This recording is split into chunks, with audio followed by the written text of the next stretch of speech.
E a palavra que está no meu coração para esse dia está no livro de Gênesis. Livro de Gênesis, capítulo de número 3, versículo de número 9, precisamente. E chamou o Senhor Deus a Adão e disse-lhe: onde tu estás? Capítulo 3, verso 9 de Gênesis. E chamou o Senhor Deus a Adão e disse-lhe: onde tu estás? Bom, o livro de Gênesis é um livro extremamente rico, fascinante, porque revela para nós a criação de todas as coisas, né? A maneira como o Criador revelou o seu poder, a sua natureza e a forma como ele criou todas as coisas. O capítulo 3 é o capítulo que fala da queda do homem. É o capítulo que fala quando o homem pecou, quando o homem caiu. E o capítulo 3 do versículo 9 é aquele episódio quando Adão peca e se esconde. Adão peca e se sente com vergonha, ele se esconde de Deus, ele percebe a sua nudez. E Deus se apresenta para Adão perguntando: Adão, onde tu estás? A pergunta de Deus é uma pergunta que vai gerar automaticamente dentro dele uma reflexão. Na verdade, não só a pergunta do Deus de Gênesis, mas também a pergunta do próprio Deus nos evangelhos. Aí eu falo do Deus reencarnado em corpo, Jesus Cristo. Ele dentro dos evangelhos, você vai ver Jesus perguntando muitas das vezes para os discípulos, para os fariseus, fazendo indagações, colocando questionamentos. E toda vez que Jesus perguntava, obviamente ele já sabia a resposta. Mas a pergunta era com a intenção de gerar uma reflexão. É com a intenção de fazer as pessoas pensarem. É com a intenção de fazer alguém chegar em algum lugar. Então toda pergunta que Deus faz desde Gênesis até os evangelhos, que quando foi Cristo começou a perguntar e colocar, a responder também perguntas com outras perguntas, você percebe que desde o início Deus queria deixar uma reflexão para o coração do homem quando ele fazia indagações. Porque Deus, sendo o Todo-Poderoso, tendo todo o poder do céu e da terra, ele já sabe as respostas. Ele é onisciente. Ele tem a consciência de todas as coisas. Ele tem o conhecimento de tudo. Nada consegue enganar a Deus. Nada consegue se esconder de Deus. Deus sabe de tudo. Ele tem o conhecimento de todas as coisas. Então por que ele pergunta? Então por que ele questiona? Então porque muitas das vezes ele faz questionamentos. A questão é justamente isso. É que na maioria das vezes que Deus perguntava, que Jesus perguntava, era com a intenção de fazer com que aquela pergunta gerasse uma reflexão. As perguntas de Deus nos fazem pensar. E muitas das vezes as perguntas nos fazem chegar até mesmo nas respostas. Você vai perceber aqui no texto que Deus já sabia que Adão tinha pecado. Deus já sabia que Adão tinha caído. Deus já sabia dos erros que Adão havia cometido. Só que aí Deus pergunta: Adão, onde tu estás? É interessante a pergunta, porque Deus sabe onde Adão está, mas Deus pergunta para Adão: onde tu estás? E é interessante porque quando ele pergunta onde tu estás, nos faz refletir. O lugar que o pecado possa ter nos levado. Para onde o pecado levou Adão? O pecado levou Adão para um lugar onde ele resolveu se esconder de Deus.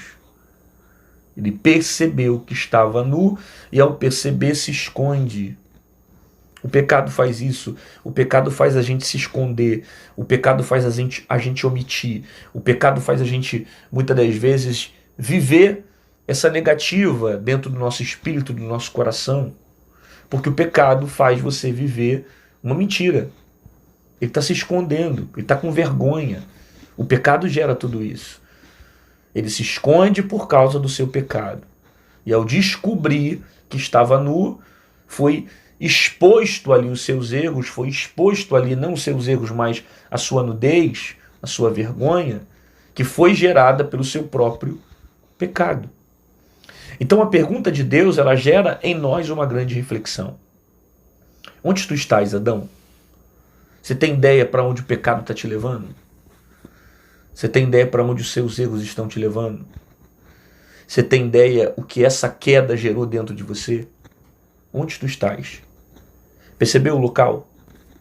Percebeu para onde você está indo? A forma como Deus se apresenta para Adão traz para nós um pouco a percepção que Deus fazia isso constantemente. Parece que era constante o diálogo entre Deus e o homem. Só que naquele dia que Deus desceu, Adão se escondeu. Adão se escondeu porque o pecado fez ele se esconder. É isso que o pecado faz na sua vida. O pecado faz você se esconder. O pecado faz você viver uma vida oculta, mentir, enganar. O pecado gera vergonha. Faz você não mostrar para as pessoas a vida que você está levando, as coisas que você está fazendo. O pecado gera tudo isso dentro de você. Porque o pecado gera a vergonha, onde a vergonha faz você se esconder. Onde a vergonha faz você omitir. E como você não quer que ninguém saiba dos seus erros, que ninguém saiba do seu pecado, você esconde com vergonha e foge. Oculta as coisas. E é dessa forma que o diabo consegue atuar sobre a sua vida. Porque quando você engana, quem tem oportunidade de atuar sobre você é o pai da mentira. Porque quem é que vive no engano? Quem é que vive na mentira? Quem é que vive enganando? O diabo. Que a própria Bíblia determina ele como o pai da mentira. Aquele que criou o engano, aquele que criou a mentira. Aquele que criou a maldade. Não literalmente todas as coisas que existem, mas que provém dele a mentira, que provém dele a maldade, que provém dele essa malignidade. Então quando você vive na mentira, você está dando brecha para o diabo atuar sobre a sua vida. É ele que gosta de atuar no oculto, é ele que gosta de atuar no escondido, é ele que gosta de atuar mentindo. Quando você vive uma vida de mentira e você se envergonha daquilo que faz e se esconde, quem encontra brecha para entrar é Satanás. E muitas vezes ele entra por causa das mentiras que você está contando, por causa das coisas que você está omitindo, por causa da vida que você está levando. Sabe? O diabo entra quando tem brecha e brecha é deixada pelo pecado. Aí você vai perceber que depois que ele peca, ele se esconde. Porque o pecado faz você se esconder. O pecado não gosta das coisas claras. É por isso que quem peca, peca no escuro. Quem peca, peca por trás. Quem peca, não peca na frente. Por quê? Porque o pecado gosta de um momento a sós, escuridão. É um espírito de engano, de mentira, de traição, de vergonha. Sabe? Adão se esconde porque o pecado gerou tudo isso dentro dele. Agora, reflete na pergunta. Deus pergunta para Adão, após a queda, onde tu estás?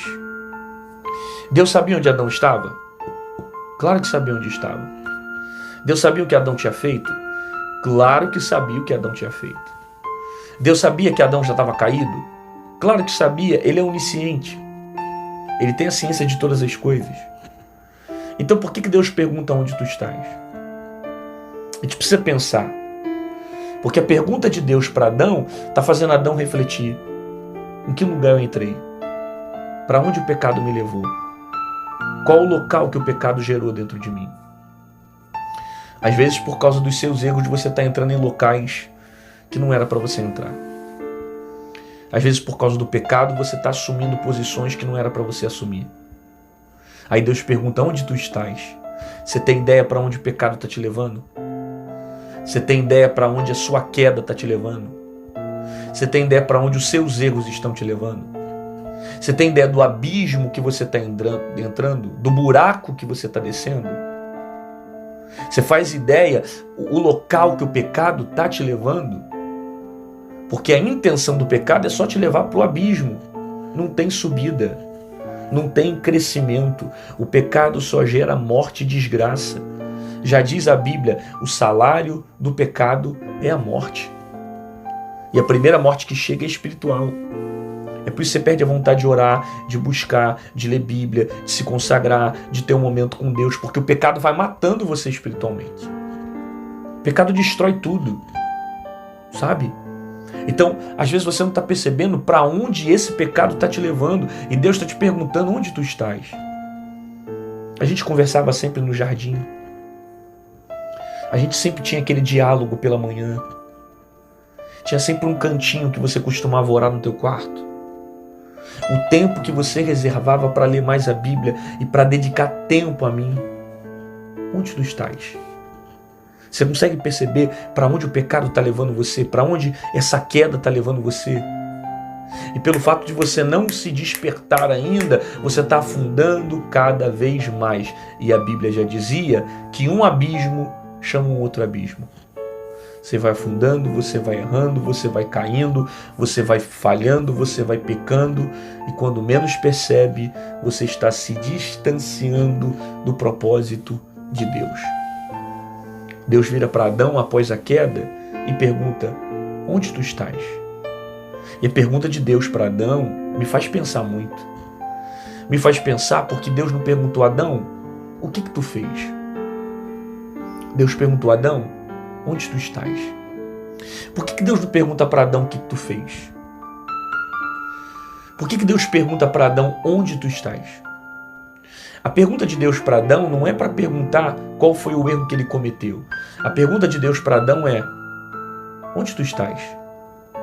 Você tem ideia do local que você entrou? Você tem ideia da distância que você tomou de mim? Você tem ideia para onde você está indo? Deus não pergunta o que Adão fez. Deus não pergunta qual foi o pecado que ele cometeu. Mas pergunta se ele tem ideia da distância que ele teve. Onde tu estás? Deus está mais preocupado com a distância do que com o próprio fato de Adão ter pecado. O que significa isso, pastor? Significa que o pecado fez Adão se distanciar de Deus. E Deus estava mais preocupado com o relacionamento com Adão do que com o fato dele ter caído. Tanto que você vai perceber que após a queda, o capítulo 3 já é após a queda. Após o fato de Adão ter consumado o pecado, Deus desceu no jardim para falar com Adão. Porque não foi Deus que se distanciou de Adão. Foi Adão que se distanciou de Deus. Por isso que nunca é o Senhor que se distancia de nós. Somos nós que se distanciamos de Deus. São os meus pecados que me separam de Deus. Por isso que a Bíblia fala que os vossos pecados fazem separação. Por quê? Porque é o meu pecado que me separa de Deus. Não é Deus que se separa de mim. São os meus pecados que me afastam de Deus. Deus está preocupado com o relacionamento. Por isso a pergunta é: onde tu estás? Você tem ideia da distância que você teve? Você tem ideia do caminho que você entrou? Você percebeu o quanto o pecado te distanciou de mim? Você jamais vai ter força para vencer o pecado e os seus erros distante de Deus. Porque tem gente que fala assim: eu só vou para a igreja quando eu tiver 100% sem pecar. Só vou para a igreja quando eu parar de beber. Eu só vou para a igreja quando eu parar de fumar. Eu só vou me converter e levantar minha mão para Cristo e dizer: Senhor, eu te recebo como Senhor e Salvador da minha vida só quando eu acabar com tudo isso de ruim. Até lá, eu vou continuar levando a minha vida. Sabe quando você vai aceitar Jesus? Nunca. Sabe quando que você vai confessar Jesus como Senhor? Nunca. Sabe por quê? Porque mesmo você se convertendo, você vai continuar sendo falho. O fato de eu ser pastor, ser cristão, não me torna uma pessoa perfeita ou uma pessoa que não peca. Eu sou pecador. Eu erro também. E erro muito. A única diferença é que eu não desejo permanecer nos meus erros. Eu quero todo dia passar pelo arrependimento para que haja mudança sobre a minha vida. Sabe? Então, se você pensar que você tem que largar tudo que está fazendo para seguir a Cristo, para se converter, você não vai ter força. Por quê? Porque não é pela tua própria força que você vence o mundo. Quem vai te dar força para vencer o pecado é o Espírito Santo de Deus.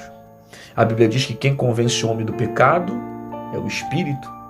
Então, vai bebendo, vai fumando, vai cheirando, da forma como você está, se envolva com Deus. Procure a Deus. Por quê? Porque somente através de Cristo que você vai ter força para vencer os seus pecados. Por isso, para com aquela ideia de você pecar e se afastar de Deus. Aí eu caí e me desviei. Aí eu caí e fui para o mundo. Aí eu caí. Não, não. Quando você pecar, quando você errar, se aproxima de Deus. Fica perto de Deus. Por quê? Porque quanto mais próximo você estiver de Deus, mais força você tem para vencer o pecado. Distante de Deus, você não vai ter força para vencer os seus erros, para vencer o pecado, para vencer suas crises, para vencer suas dificuldades. Você precisa se aproximar de Deus.